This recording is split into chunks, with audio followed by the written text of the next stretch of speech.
Question number 6 से start करते हैं। क्वेश्चन नंबर 6 में क्या बोल रहा है वो हमसे कि a 1.5 metre tall boy is standing at some distance from a 30 metre tall building.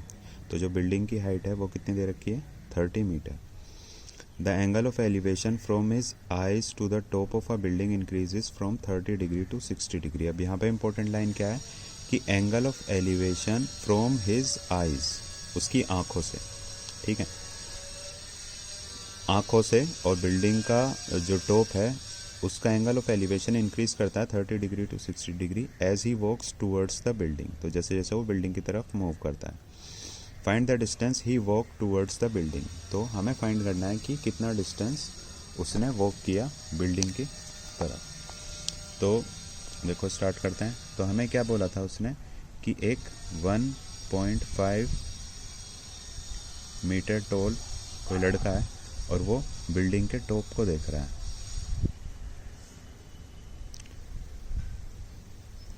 और जैसे वो मूव करता है तो एंगल ऑफ एलिवेशन, जो एंगल ऑफ एलिवेशन बनेगा वो हमेशा हॉरिजॉन्टल के साथ बनेगा।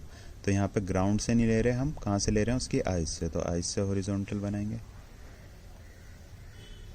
तो जो एंगल ऑफ एलिवेशन है वो 30 डिग्री से इंक्रीज होके जैसे जैसे ये मूव करेगा आगे, और कितना हो जाता है, 60 डिग्री, ठीक है। ये बिल्डिंग की टॉप है, तो बी से बताया था पहले कि इनिशियल से रिप्रेजेंट करेंगे। अब इन्हें नाम दे देते हैं ए बी सी डी, ठीक है। तो अब उसने कितना डिस्टेंस मूव किया है, ए डी, ठीक है। बिल्डिंग की हाइट हमें कितनी गिवन थी, 30 मीटर। अब इस 30 मीटर में से जो उसकी आइज से हम नापेंगे तो बिल्डिंग की हाइट कितनी आएगी, 1.5 मीटर ये थी। तो बची हुई हाइट कितनी होगी, 28.5 मीटर, ठीक है। तो ये अब हमें सारी चीज़ बन गई। इस चैप्टर में अगर फिगर सही बन गई तो क्वेश्चन सही हो जाएगा, अगर फिगर गलत बनी तो क्वेश्चन भी गलत होगा। तो इसकी फिगर ध्यान से बनानी है। अब कौन से, पहले देखो इसमें हमें एडी निकालना है। तो क्वेश्चन की स्टार्टिंग कैसे करेंगे, सबसे पहले ये देखते हैं कि हमें क्या चीज़ पता है और क्या चीज़ निकालनी है। यहाँ पे हमें परपेंडिकुलर पता है और बेस का एक पार्ट निकालना है, ये वाला। तो उसे हम मान लेंगे x। Let distance travelled by boy equals to x metre, ठीक है। ये ले लिया हमने x मीटर। उसके बाद क्वेश्चन स्टार्ट करेंगे। तो पहले छोटे वाला ट्राइंगल लेंगे। In triangle A B C triangle के अंदर tan 60 कितना होगा, परपेंडिकुलर अपॉन बेस, और tan 60 की वैल्यू कितनी होती है, √3। परपेंडिकुलर हमें कितना दिया हुआ है, BC, और बेस कितना है, CD, इक्वल्स टू हो जाएगा √3। अब BC हमें कितना गिवन है, 28.5, और CD हमें नहीं पता, तो CD को CD लेंगे, इक्वल्स टू √3। क्रॉस मल्टीप्लाई करेंगे तो CD न्यूमरेटर में और √3 डिनोमिनेटर में जाएगा। तो CD न्यूमरेटर में और डिनोमिनेटर में 28.5 अपॉन √3। यहाँ पे रैशनलाइज नहीं करेंगे इसे, ठीक है। ये हम वैल्यू निकाल के छोड़ देंगे। उसके बाद अगला ट्राइंगल अगर हम देखें फिगर में, बड़े वाला बन रहा है, ठीक है। तो in triangle ABC tan 30 equals to perpendicular upon base होता है, और tan 30 की वैल्यू होती है 1/√3। परपेंडिकुलर कितना है यहाँ पे, BC, और बेस कितना है, AC, इक्वल्स टू 1/√3। BC हमें पता है कितना है, 28.5, और AC, अगर AC हम ध्यान से देखें तो AC कितना है, AD, क्योंकि यहाँ से यहाँ तक x है ये डिस्टेंस, AD प्लस CD, ठीक है। तो AD plus CD equals to 1/√3। अब AD कितना है, x, ठीक है। तो 28.5 अपॉन x प्लस, और CD को CD रहने दो अभी, इक्वल्स टू 1/√3, ठीक है। क्रॉस मल्टीप्लाई कर देंगे इनकी, तो हमारे पास क्या आ जाएगा, x प्लस सी डी की वैल्यू रख देंगे 28.5 अपॉन रूट 3। ठीक है, क्योंकि 1 से मल्टीप्लाई हो रही है तो कुछ भी नहीं बदला, बस वैल्यू आ रही है सी डी की, ये वैल्यू थी, और x की हमें पता नहीं थी तो x की x है, और रूट 3 की मल्टीप्लाई हुई 28.5 से, तो 28.5 रूट 3। ठीक है, अब जो नंबर है उन्हें एक साइड पहुंचाते हैं, तो ये जाएगा इधर, इधर जाएगा तो माइनस का हो जाएगा। ठीक है,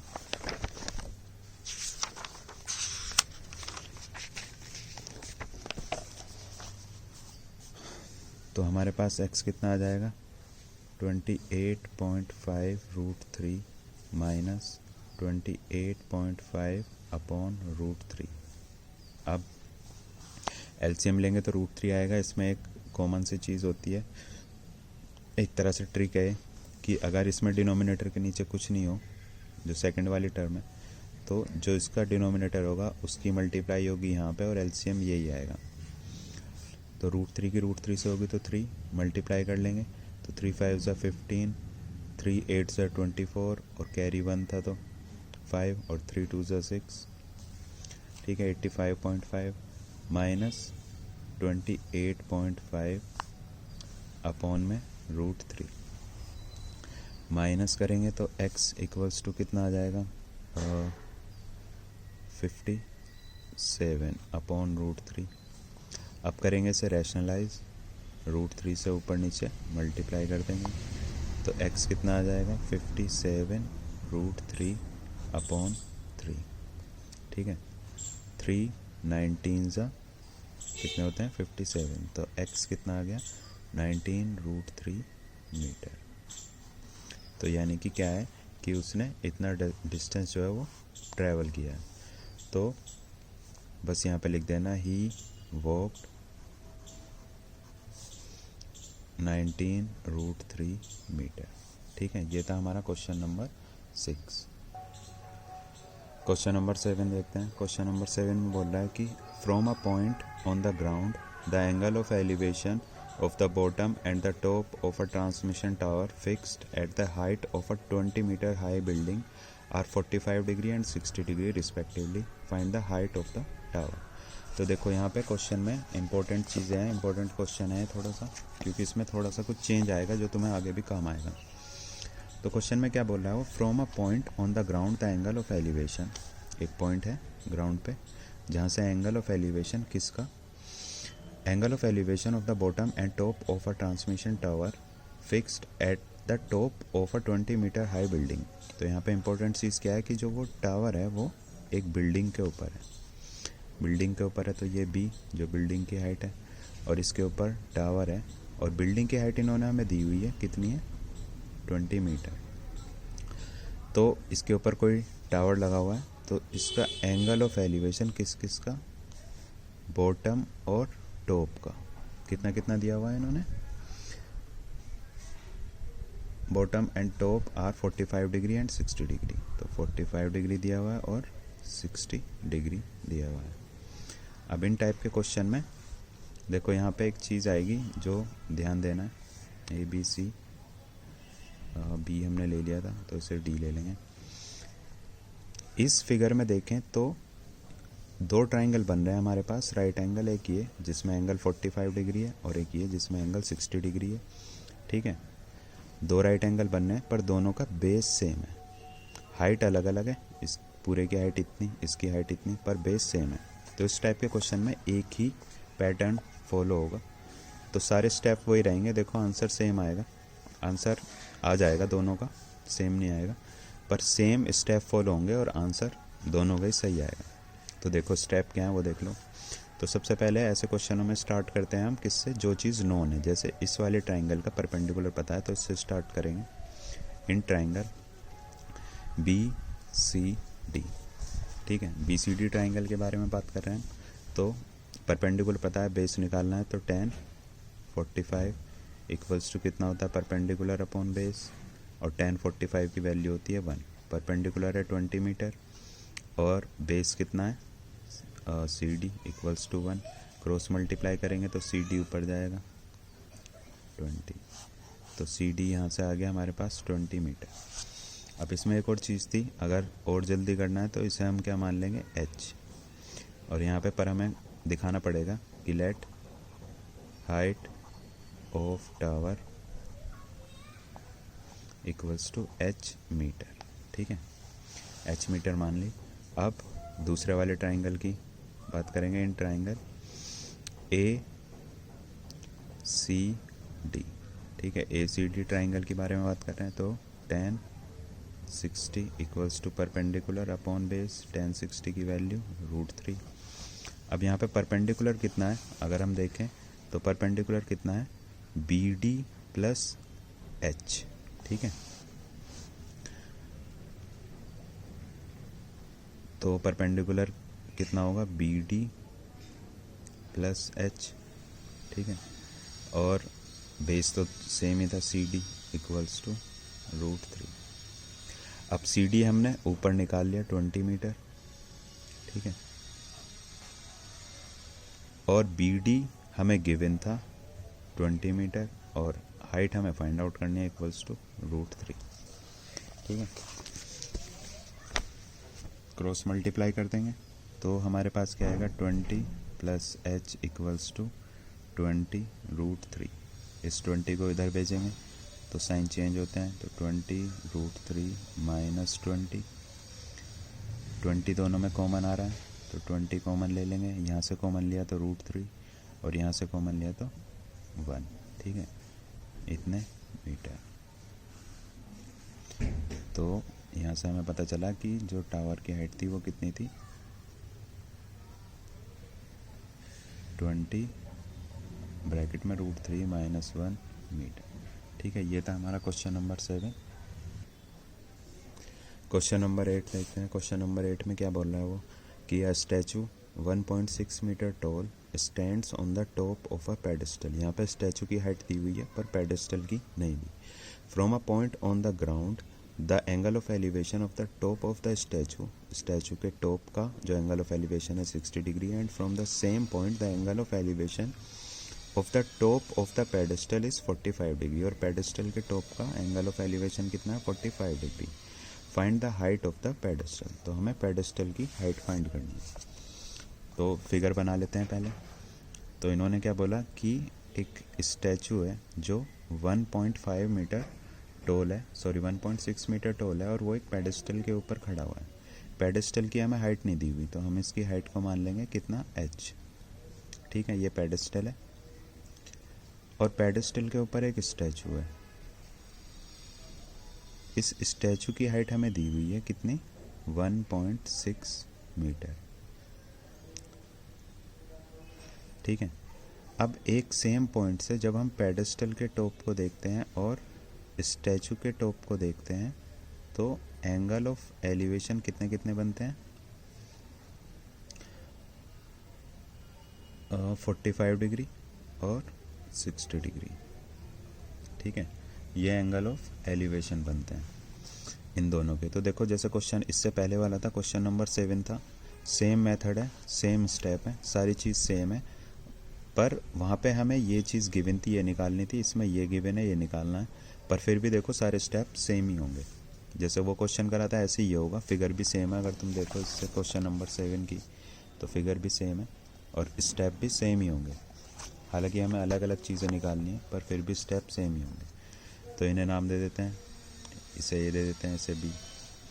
तो देखो, let height of pedestal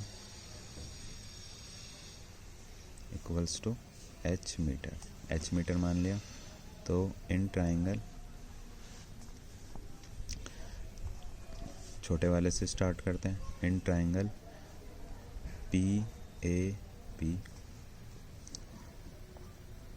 tan 45 degree कितना होता है, परपेंडिकुलर अपॉन बेस। ठीक है, और tan 45 की वैल्यू होती है 1। अब यहाँ पर परपेंडिकुलर कितना है, PB, और बेस कितना है, AB इक्वल्स टू 1। PB था h और AB हमें नहीं पता था, क्रॉस मल्टीप्लाई करेंगे तो AB इक्वल्स टू h आ जाएगा। इस बात से फ़र्क नहीं पड़ता कि क्या वैल्यू आई, बस हमें बेस निकालना है, एच की टर्म्स में है या कोई न्यूमेरिकल वैल्यू हो। तो हमने बेस आ गया ए बी, अब हम क्या करेंगे, बड़े वाला ट्राइंगल लेंगे, कौन सा, ए बी एस। तो in triangle A B S,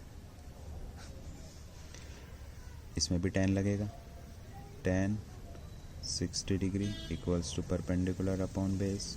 perpendicular कितना है हमारे पास, सॉरी 10 60 कितना होता है, √3। परपेंडिकुलर कितना है, बी एस, और बेस कितना है, ए बी, इक्वल्स टू √3। अब बी एस कितना है, 1.6 मीटर प्लस एच, इतना एच है, तो h प्लस 1.6 और ए बी हमने फाइंड करा था h, तो अपॉन में h इक्वल्स टू √3।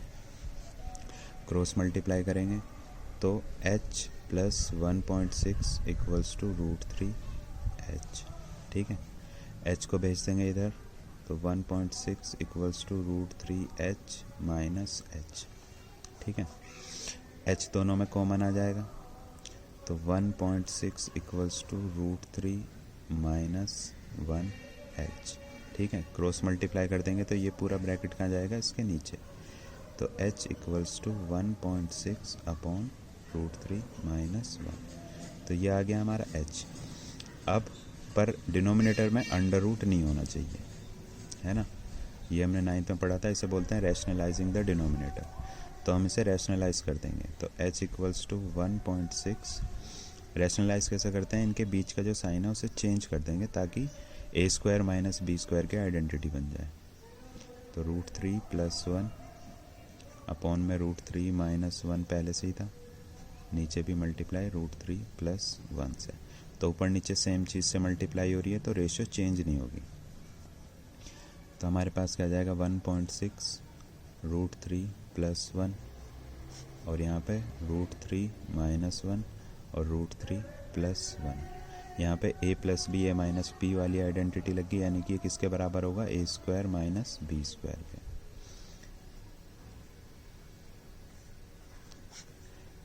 ए की जगह है √3, तो √3 का स्क्वायर 3 माइनस 1 इक्वल्स टू 1.6 √3 प्लस 1, और 3 में से 1 माइनस होगा 2, 8 से 16, एक के बाद पॉइंट था तो एक के बाद पॉइंट, तो हाइट कितनी आ गई हमारे पास, 0.8 √3 प्लस 1 मीटर, ठीक है। तो ये था हमारा question number 8।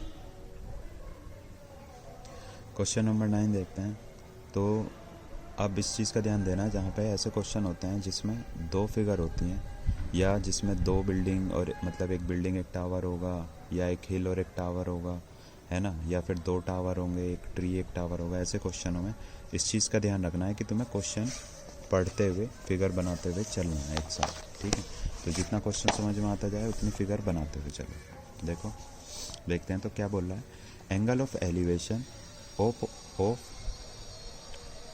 The top of a building from the foot of a tower is 30 degree.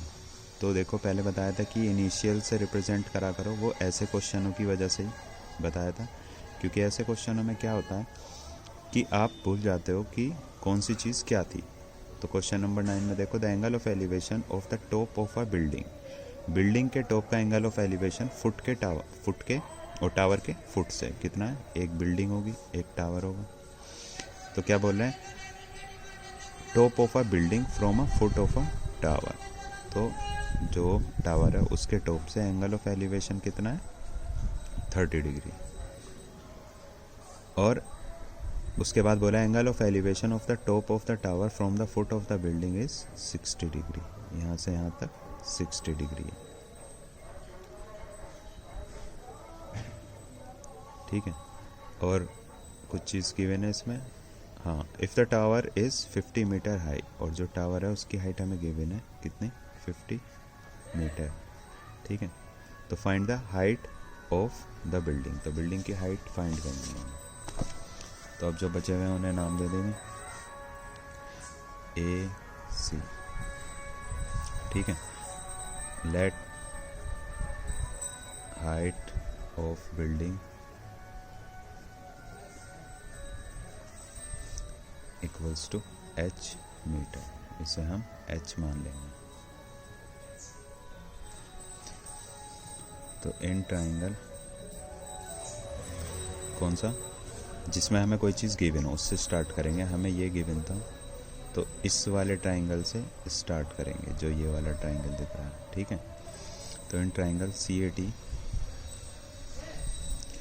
tan 60 degree equals to होता है परपेंडिकुलर अपॉन बेस, और tan 60 की वैल्यू √3।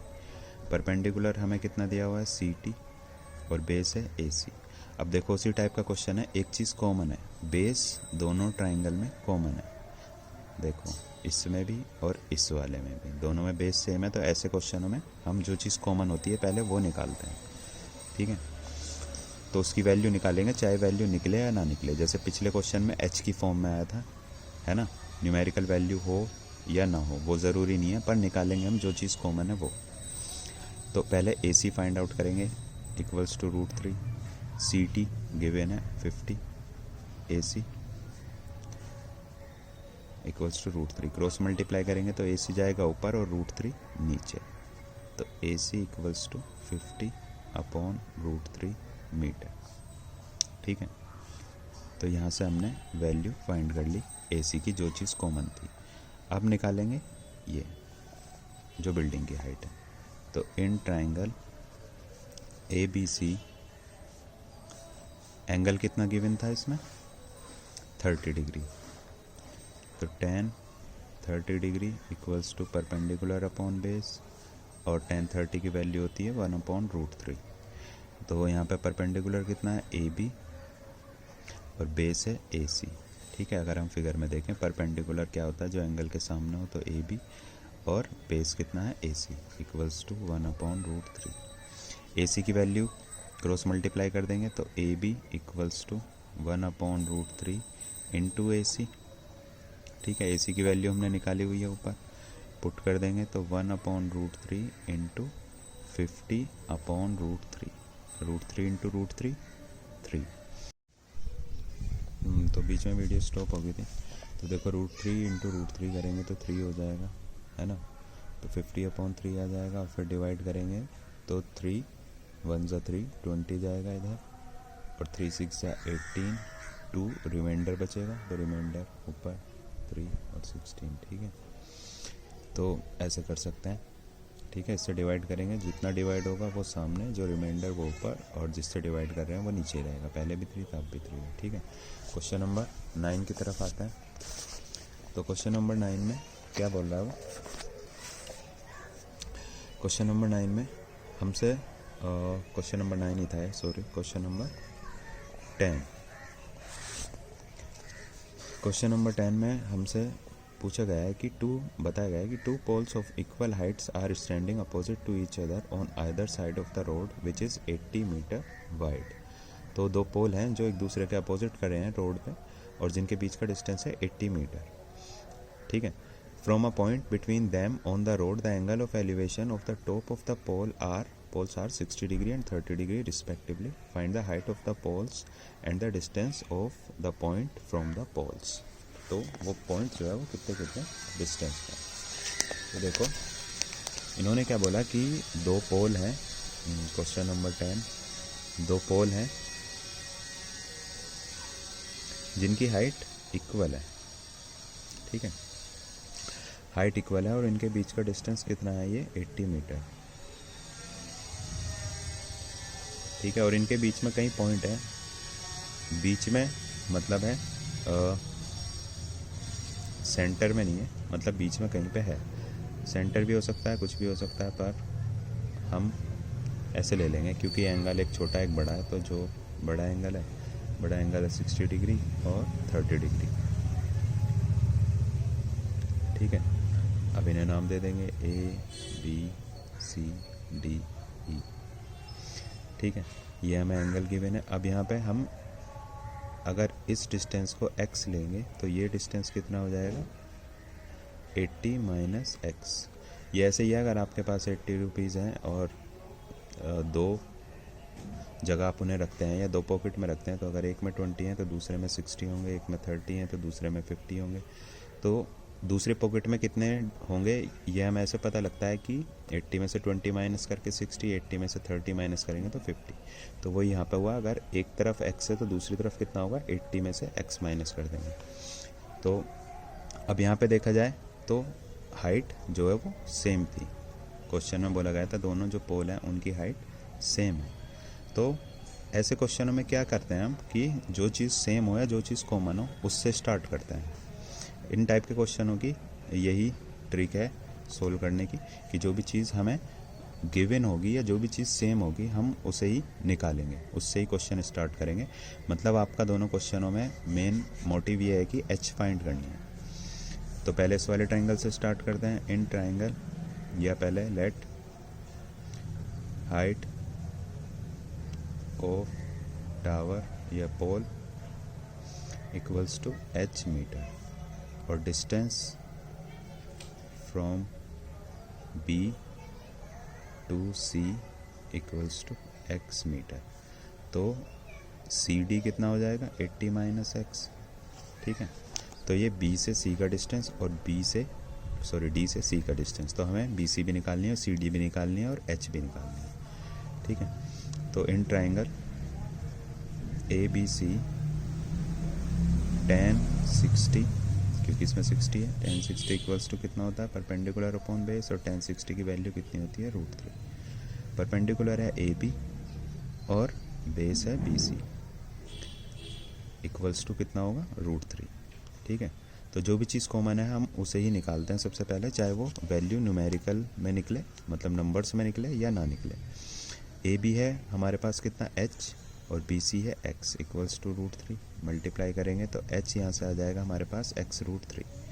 देखो ये न्यूमेरिकल वैल्यू नहीं है पर फिर भी हम इस वैल्यू को कंसिडर करेंगे आगे जब भी कहीं पे h आता है। तो अब अगला ट्राइंगल लेंगे, कौन सा,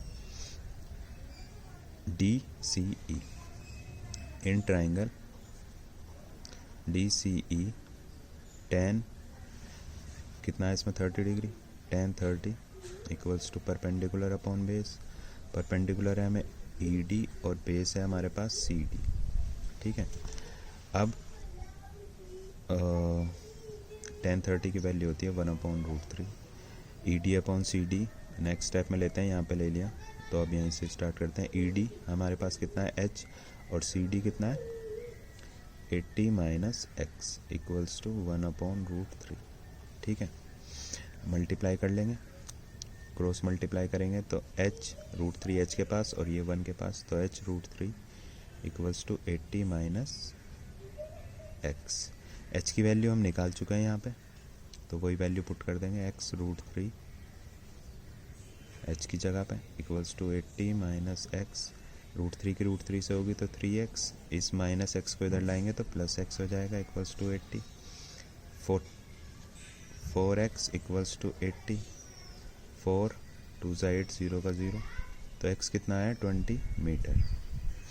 ठीक है, अब यहाँ से अगर ये इतना आया तो उसका मतलब है BC कितना होगा, 20 मीटर। ठीक है, और CD कितना था, 80 माइनस x, तो 80 माइनस 20 इक्वल्स टू 60 मीटर। तो ये तो हमारे पास दो ये आ गए, और उसके बाद हाइट कितनी थी, हाइट थी हमारे पास h, और h कितनी थी, x √3, है ना। तो वैल्यू पुट कर देंगे, x आया था 20, तो 20 √3 मीटर। तो ये था क्वेश्चन नंबर 10। आज के लिए इतना ही करेंगे। ठीक है, और जो इसकी वैल्यूज़ हैं वो याद करनी है, तभी ये क्वेश्चन करने पॉसिबल हो पाएंगे।